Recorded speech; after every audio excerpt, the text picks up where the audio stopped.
हव्वा के पाप की कहानी बाइबल के पहले भाग उत्पत्ति जेनेसिस में मिलती है। ये कहानी संसार की उत्पत्ति और पहले मनुष्यों आदम और हव्वा के बारे में है। ईश्वर ने आदम को पहले बनाया और उसे एडन के बगीचे गार्डन ऑफ ईडन में रखा।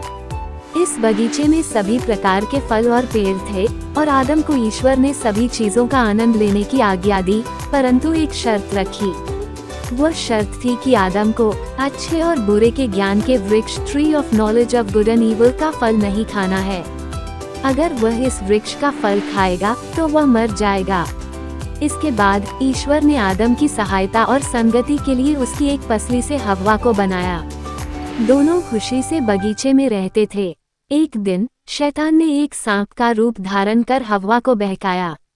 सांप ने हव्वा से कहा कि अगर वह उस वृक्ष का फल खाएगी तो वह मर नहीं जाएगी, बल्कि उसकी आंखें खुल जाएंगी और वह ईश्वर के समान ज्ञान प्राप्त कर लेगी। हव्वा इस प्रलोभन में आ गई और उसने उस वृक्ष का फल खा लिया। फिर हव्वा ने आदम को भी वह फल दिया और आदम ने भी उसे खा लिया। फल खाने के बाद आदम और हव्वा को अपने नग्न होने का एहसास हुआ और वे शर्मिंदा हो गए।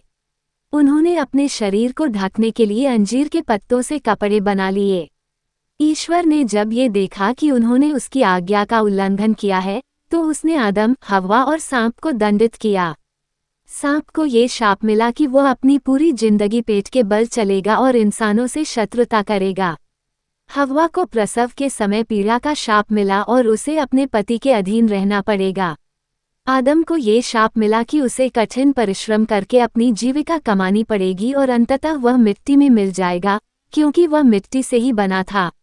इसके बाद ईश्वर ने आदम और हव्वा को एडन के बगीचे से निकाल दिया और स्वर्ग में वापसी का रास्ता बंद कर दिया।